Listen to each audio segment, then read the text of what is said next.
Think like a hacker. A hacker wants to take over your platform, wants to have access to your personal information. So put yourself, what would they do to me to fall a victim? That's why we say think like a hacker. 10 times out of 10, you will find out that it is not the person that sent that request. Verify before you click, and also verify before you post. You are responsible for what you post. That you saw it on somebody's page and reposted it does not free you or exculpate you from responsibility. If the person is criminally defaming somebody and you see it and you now repost it, you are responsible for that. Don't repost hearsay. Don't repost rumors. Don't repost inciting materials. The Nigerian Police Force, under the leadership of the Inspector General of Police, IGP Olatunji Rewa Ndisu, NPM, remains committed to protecting the lives and property of Nigerians and contributing to the security of the global digital environment. The Nigerian Police Force National Cybercrime Center will continue to enhance its investigative and technological capabilities, strengthen strategic partnerships, and pursue persons involved in cybercrime within the full ambit of the law. Our 26. This concerned a flagged internet protocol address linked to the business email compromise syndicate. Through subscriber checks, bank verification number, and other investigative processes, the individual behind the activities was identified as one David Adeyemi Temitope. On the 20th of July 2026, the said suspect was arrested in his residence at Megamount Estate, Lekki, Lagos. A search of the premises was conducted and digital devices were recovered for forensic examination. Over 12.5 million victim email logs, I repeat, 12.5 million victim email logs, with victims identified across more than 50 countries, including Canada, Germany, the United States, India, France, and the Netherlands, were recovered from these devices. The suspect's BVN was also linked to accounts maintained with 6 financial institutions and fintech platforms. A Mercedes-Benz AMG GLC 43, suspected to have been acquired with proceeds of the crime, was recovered.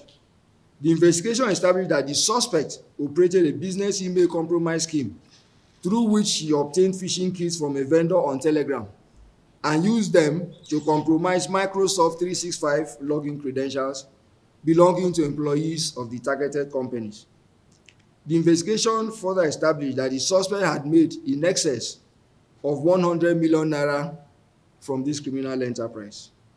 A prima facie case of computer-related fraud, business email compromise, and identity theft, contrary to the Cybercrimes Prohibition Prevention Act 2024, has been established against the suspect. He will be arraigned before the Federal High Court upon resumption from the judicial break. We also have an international cyber-enabled investment fraud and money laundering syndicate. This case was investigated following a petition submitted on the 11th of May 2026 to the Inspector General of Police.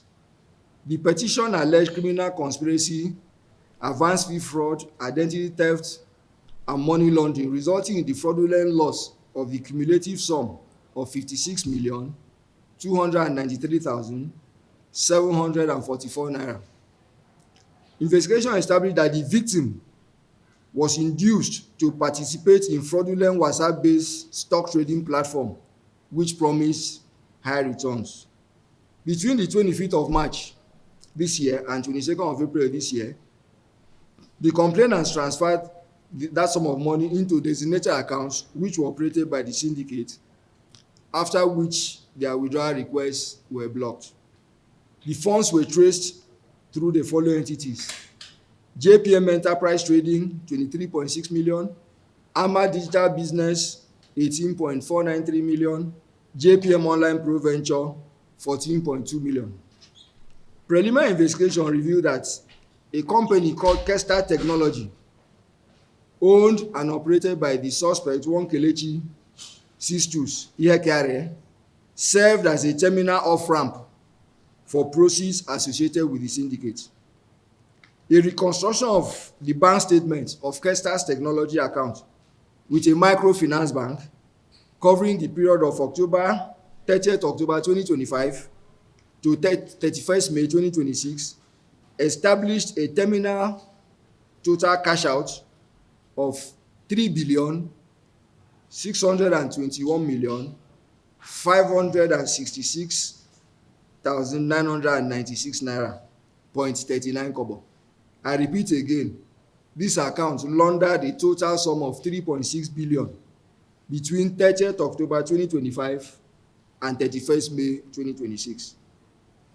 This included the inward transfers to the listed companies that I mentioned above earlier, that's Ama Digital, JPM Pro Online, and JPM Enterprise Trading. Further investigation revealed that this 3.6 billion, which is proceeds of crime, was converted into USDT through a wallet address and peer-to-peer transactions and sent as cryptocurrency to the final beneficiaries, thereby making tracing and recovery of the proceeds more difficult. It's not impossible, but it just makes it difficult. It does take us some time to be able to unravel the holders of those wallet addresses. So following intensive and coordinated technological investigation, operatives of the center arrested Kelechi Sistus Ihekare on 13th August 2026 at number 5 Olaniyi Street, Agility, Lagos. During interrogation, the suspect admitted ownership of Kestar technology and involvement in peer-to-peer currency trading on the platform. Further checks at the Corporate Affairs Commission and examination of the microfinance bank confirmed that Kelechi, the suspect, is the sole proprietor and signatory to Kestar's technology bank account. The suspect will also be arraigned in court. We will also pursue appropriate legal processes for the final forfeiture of funds. We were able to lend some funds in his account with the microfinance bank and associated cryptocurrency assets with a view to facilitating victim restitution where available.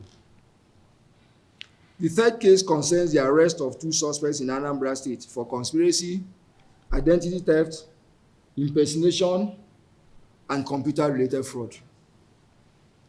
This followed a report forwarded to the Inspector General of Police and down to the National Cybercrime Center, NPF National Cybercrime Center, by a very senior government official.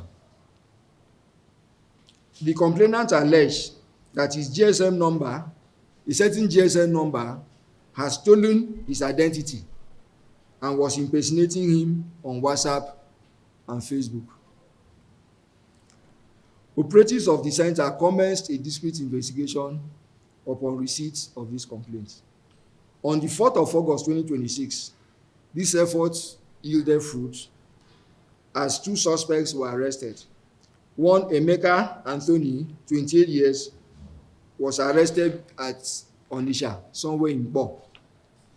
The second suspect, Solomon Emeka Ogboji, was arrested in Obosi, also in Anambra State. The following exhibits were recovered from the first suspect: 24 registered and 33 unregistered MTN SIM cards, 26 registered and 18 unregistered Airtel SIM cards, and 1 MTN toolkit. Emeka Anthony admitted to being a registered toolkit operator with MTN and Airtel and engaging in the buying and selling of both registered and unregistered SIM cards. He further admitted creating a social media profile using the identity of Catherine Harry, purportedly a United Kingdom citizen, with the intention of defrauding individuals in India. The suspect stated that he was introduced to the fraudulent activity by one Alhaji who is currently at large. He also admitted purchasing registered SIM cards from the second suspect, Ogboji Solomon Emeka. The second suspect admitted specializing in the purchase and sale of registered SIM cards from one Haruna Mohammed, based in Kano State. He further disclosed that the inscription HR found on some of the SIM cards referred to Haruna, his alleged supplier. We are also on the trail of the said Haruna, and I'm sure sooner than later we are going to pick him up. Both suspects admitted to dealing with pre-registered SIM cards, an activity which facilitates identity theft, impersonation, and other forms of cybercrime. A prima facie case has been established against the suspects, and they will be duly prosecuted. Our next case deals with sextortion, blackmail, and online romance scam. This concerns an investigation involving Abdul Wahid Abdullahi, who operated under the pseudonym Captain Junaid. This investigation commenced following a petition dated 26 July from a lady who alleged sextortion, blackmail, and an online romance scam involving an individual known as Captain Junaid. The suspect initially contacted the complainant on TikTok on 18 June 2026 and then moved the conversation to WhatsApp. He developed a romantic relationship with the complainant and induced her to send intimate photographs and videos. On 18th of July, he demanded the sum of 3,000 United States dollars, and if he is not paid, he is going to release the intimate materials of the suspect.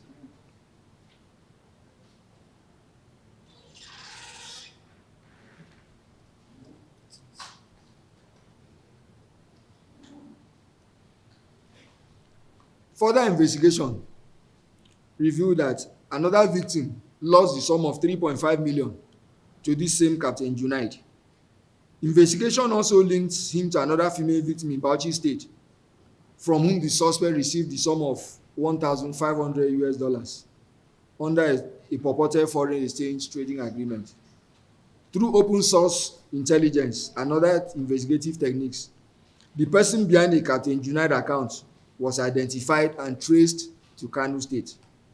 On the 4th of August 2026, operatives of the center arrested the suspect in his residence in Kano. Forensic examination of devices recovered from him revealed intimate photographs and videos belonging to multiple females, as well as forged academic certificates and identity cards bearing the suspect's photograph but different names. Confronted with the evidence, the suspect voluntarily confessed to the crimes. He admitted commencing romance scam activities in January 2026 and operating the Captain Junaid identity to obtain money under false pretenses.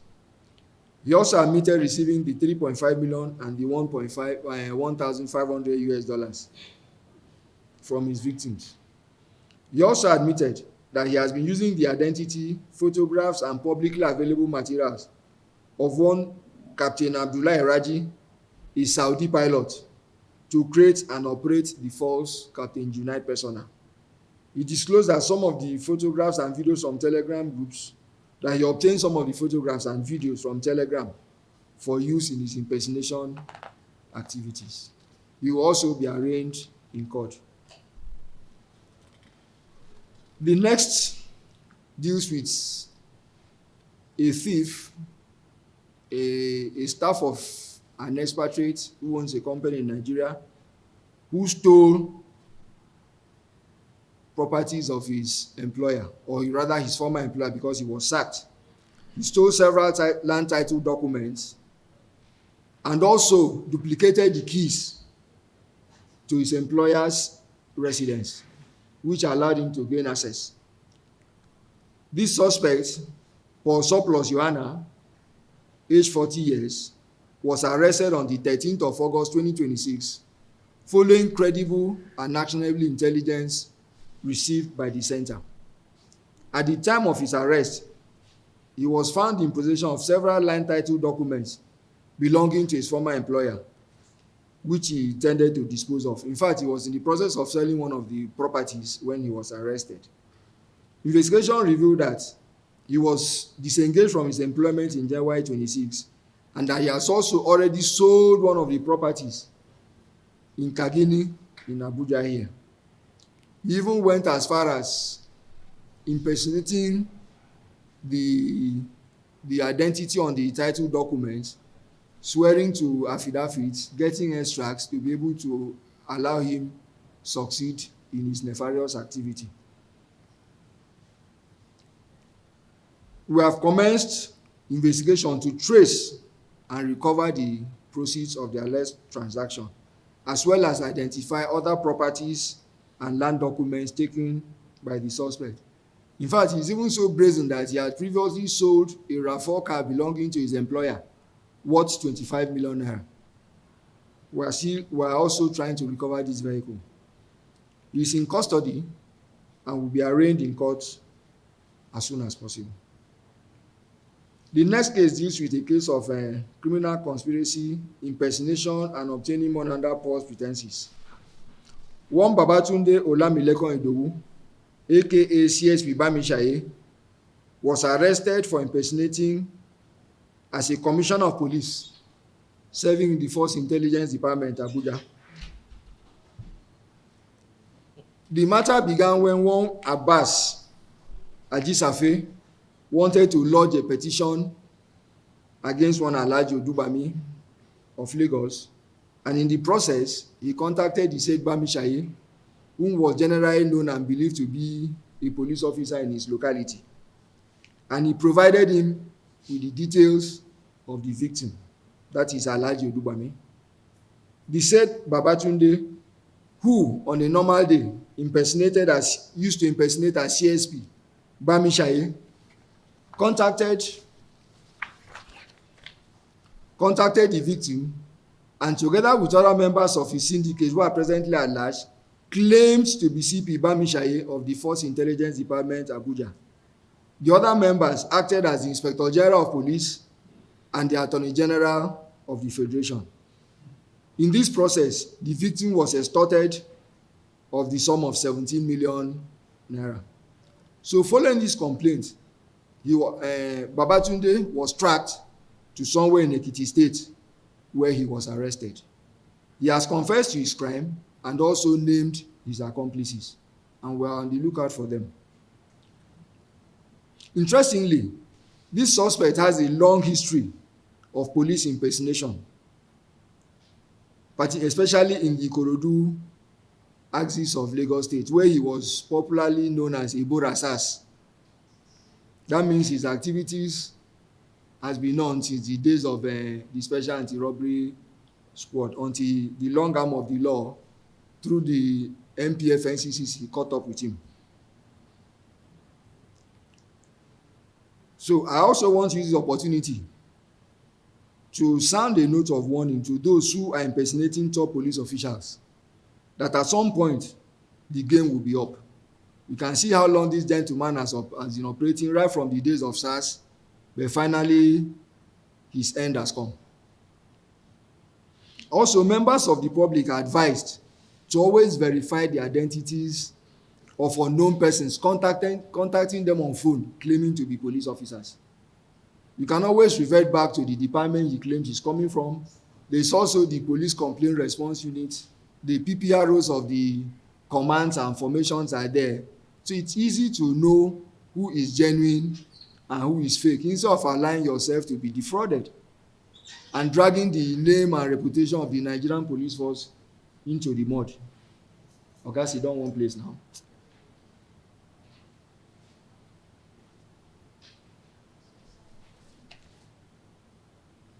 Ladies and gentlemen of the press, the cases presented today underscore the determination of the Nigerian police force under the leadership of the Inspector General of Police, IGP Olatunji Riwan Disu, to strengthen the fight against cybercrime and other technology-enabled criminal activities. The scale and nature of these investigations are significant. In the business email compromise investigation alone, more than 12.5 million victim email logs were recovered, with victims identified across more than 50 countries of the world. In the international investment fraud and money laundering investigation, over 3.6 billion in suspected criminal proceeds was traced through a cryptocurrency conversion scheme. Whilst I'm on this, I also want to advise Nigerians, if it's too good to be true, then it's too good to be true. Right now, there's this cyber market fraud, capital market fraud scam that is prevalent. People go to Facebook, Instagram, they're advertising stock trading, and Professor Adekunle and Amarachi, all kinds of names. They open WhatsApp groups, and sadly, people fall victim. In fact, in the course of our investigation into this matter, we have even seen somebody who lost as high as 5 billion naira. So they will induce you, you will pay money, they will give you, open a dashboard for you, you'll be seeing paper profit. They will allow you to withdraw token amounts to lure you to increase your deposit, and at the end of the day, you can no longer access the platform after you have lost your money. And the interesting part of this scam is that the accounts that they are using most times belong to money moves. Belongs to money moves. They even have impersonated somebody like Tunde Not because of his popularity, and if you see his name, you think that, oh, this is genuine. They have used his name.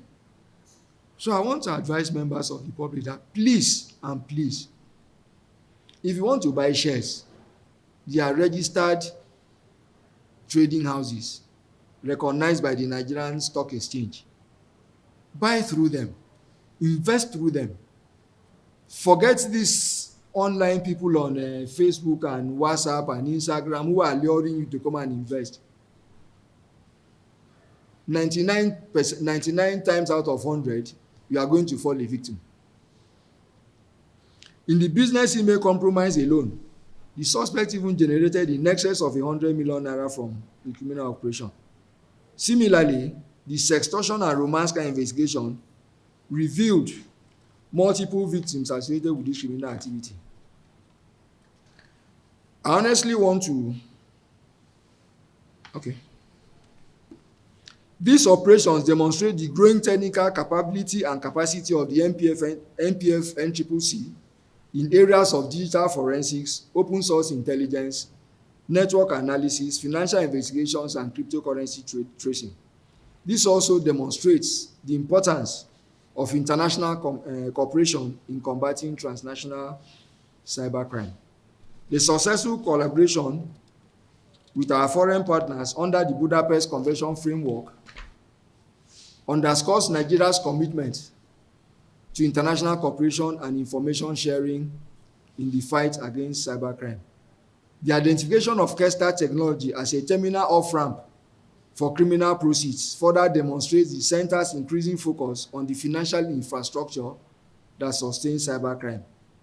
Our objective is not only to arrest cyber criminals, but also to identify, trace, and disrupt the financial channels through which these criminal proceeds are moved, concealed, and laundered.